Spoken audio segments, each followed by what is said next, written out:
This is a special edition of NBC5 News. This fire season proving to be a challenge in Oregon and California.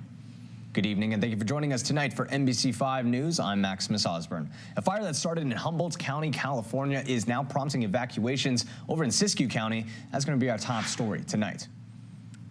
The Boise fire, which some fire watch sources list as more than 900 acres, is burning in the northeast region of Humboldt County.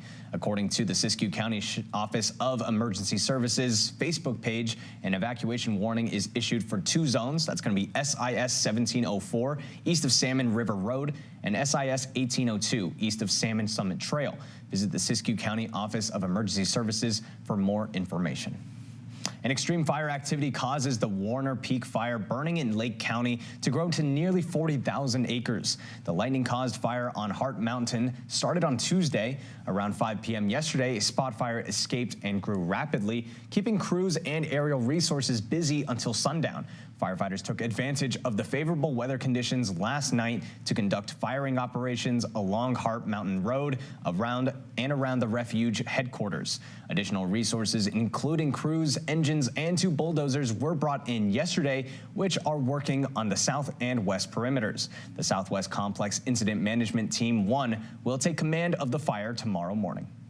And crews on the Homestead Complex are receiving a little help from down under. Made up of 7 fires on the Umpqua National Forest, the Homestead Complex is estimated at over 3,500 acres and 14% contained. 12 firefighters from Australia and New Zealand are serving in resource roles on the fires, joining the more than 400 personnel on the complex. Crews are focused on strengthening containment lines on the No Man fire after receiving air support for burnout operations yesterday. The lightning-caused fires of the complex have been burning since mid-July. And crews continue to work on the Diamond Complex, also burning in the Umpqua National Forest.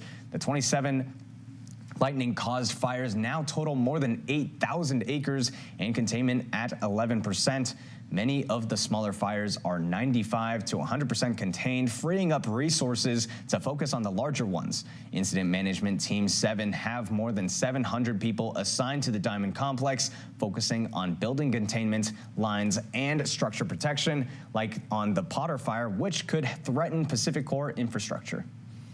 And Highway 230 along the northwest corner of Crater Lake National Park is reduced to one-lane traffic with a flagger and pilot car due to work occurring on the Middle Fork fire. The fire is now at more than 4,500 acres and has been reduced to 0% contained. Only 28 personnel are assigned to the fire, though they are sharing resources with crews on the Diamond Complex. In recent days, crews have seen a lot of smoke production, though fire movement around the perimeter has remained minimal.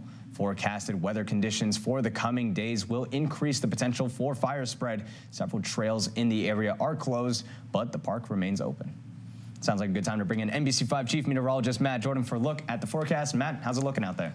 Smoky again. Yeah. Well, you saw a little bit of clearing earlier today, which was, I think, nice for a lot of us in southern Oregon and northern California. This is mainly on account of all of those fires that you just mentioned and other fires in Siskiyou County, parts of Lake County, Klamath, Douglas, Lane County off to the north of us as well. Essentially, it's breaking down like this, and this is a generalization, but as we go through the afternoons, the winds are mainly out of the north and a little bit out of the west. As we go late at night into the morning, more out of the north and out of the northeast. So smoke and all that haze that's trapped up in the atmosphere doesn't stay trapped in the atmosphere, eventually drifting into areas like Jackson, Josephine, Douglas, Klamath, and Siskiyou County. That's exactly what we're seeing out there. While earlier today you could see a little further, man, even see Central Point. Now a bit harder to see that far along I-5. This is the Medford area from the Rogue Valley